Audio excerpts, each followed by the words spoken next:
On today's episode, Tesla is under attack, the Cybertruck Basecamp tent looks weird, Joe Biden blocks Chinese EVs, and the automotive work changes in 2027. Tesla's Gigafactory Berlin is under attack from an organization of German eco-terrorists known as a Volcano Group. A far-left environmentalist sect called Vulcan Group Tesla Abschalten, which translates to English as Volcano Group Shutting Down Tesla, claimed responsibility for last week's fire at a high-voltage tower near the Gigafactory that shut down operations at Tesla and left 2,000 surrounding homes without power. While electricity has been restored to Giga Berlin as of Monday, the threat of further disruptions remains as the group of anti-Tesla protesters is apparently still camped out in a nearby forest, staging a demonstration over the weekend that drew around 800 people, with many displaying banners that read, "Don't demand, fight, expropriate, strike, loot." Power restoration to the vehicle production line came sooner than expected, with the plant manager Andre Tierig saying that it could have taken up to another week to reopen. According to him, the company would see economic damage up to $1 billion if they had stayed closed for that long. On March 8th, Tesla employees from Giga Berlin organized their own demonstration at the plant to voice their opposition to the protests and support the company. Elon Musk himself took his frustrations to X, writing, "These are either the dumbest eco-terrorists on Earth, or they are puppets of those who don't have good environmental goals." German authorities report that they have launched a probe to find the individuals behind the attack, but no arrests have been made as of this time. Volcano groups are a collective of extremist environmental activist groups in Berlin that have committed arson attacks since 2011. Since their inception, different groups have claimed responsibility for attacks setting cable ducts on railway lines, radio masts, data lines, and company vehicles on fire. In a statement, the Volcano Group that attacked the Gigafactory said they committed the act out of concern for the Gigafactory's environmental impact and its effects on the local water supply. The mention of the factory's water consumption echoes concerns from more moderate protesters saying that the factory uses too much fresh water and dumps too much waste into the local sewage system. Interestingly enough, it was found that the Gigafactory doesn't use that much water at all. The factory was approved to use 1.3 million cubic meters of fresh water for its operations for 2023, and by the end of the year, it had only used around 451,000 cubic meters. This averages out to 2.28 cubic meters of water per vehicle produced, which is 33% lower than the industry average.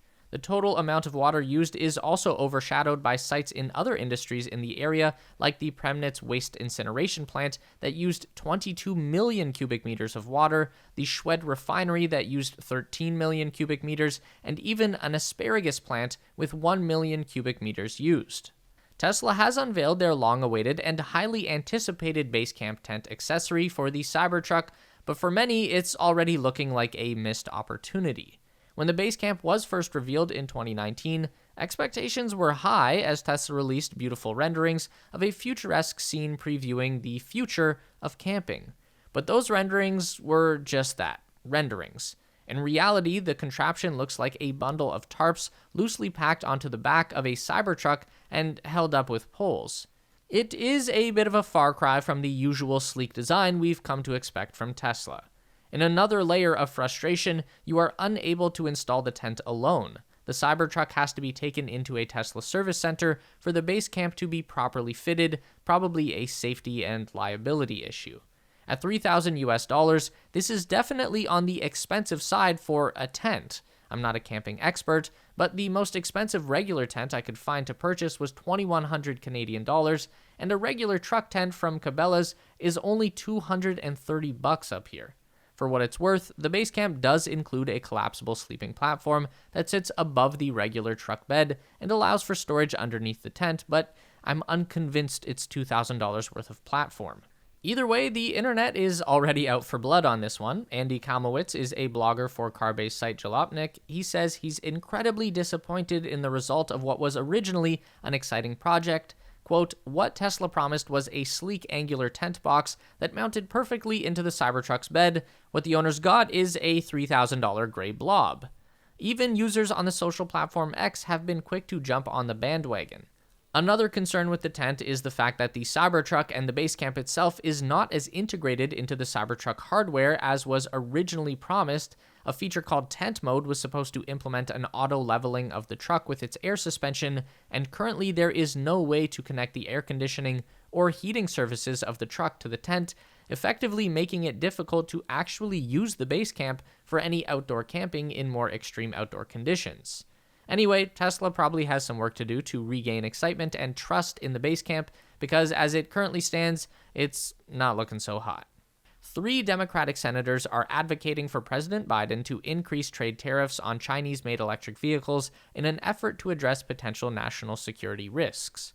The Trump administration had previously imposed a 25% trade tariff on Chinese-made vehicles, but the senators argue that number can be increased to an even higher rate. You might be asking yourself, what do electric cars and national security have to do with one another? Well, quite a bit, actually. China, unlike the rest of the world, has an abundance of EVs with 235 models to choose from. Compare that to the United States with just 40 models available. It's clear that if Chinese EVs enter the American market, it threatens to completely kill off the auto industry in America and force tens of thousands out of their jobs. An event such as that has the potential to collapse the US economy and force the nation to become solely dependent on Chinese-made vehicles. That's where the national security risk comes in. China is far from an ally of the United States of America, and having them dictate the future of electric vehicles in North America, and Europe for that matter, would be a detrimental loss for the Western allies. Currently, the United States is unable to contend with China when it comes to affordability around EVs, which is where a lot of the wariness around Chinese products entering the US market originates from. The wide variety of models in China allows for citizens of all wage levels to be able to afford an electric vehicle, unlike in North America, where EVs are still more expensive than the average gasoline car. For context, the lowest price of an EV in the USA is the Nissan Leaf that costs roughly $30,000. In China, EVs can be purchased at 1/3 of the price for below $10,000. It'll be interesting to see what Biden does on this issue in the coming months, especially with a contentious presidential election on the horizon. Electric vehicles are going to be cheaper to produce than internal combustion by 2027, according to a report by a well-respected market research firm. The firm that conducted this research is an American company named Gartner, a company with a strong track record of bringing valuable insight in the business and technology worlds to the table. The prediction is based on new procedures that are coming into the EV production industry, like centralized vehicle architecture and the introduction of Giga castings.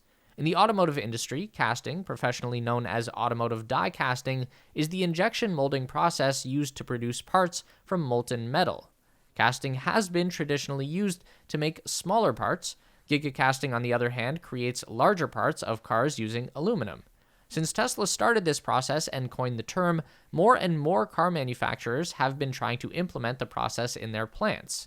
This process cuts the production costs of cars significantly. For example, Tesla says that a gigacast section of the rear of their Model Y SUV cut the costs by 40% when compared to how they'd make them traditionally. They also said that applying gigacasting to their Model 3 took 600 robots out of service. On top of that, casting large pieces of a unit helps reduce the vehicle's curb weight. This makes for better handling and increased possible travel distance on a single battery charge, which means that car manufacturers can start using smaller batteries, making the cost of electric vehicles much cheaper. After all, an EV's battery accounts for about 40% of a car's market price, according to Gartner's report. Gigacasting is a double-edged sword, though. The report also mentions that EV repairs will only get more costly. They predict that the average cost to repair damages from a serious accident on an EV will rise by 30% by 2027. Despite all that, they still predict EV costs will generally go down.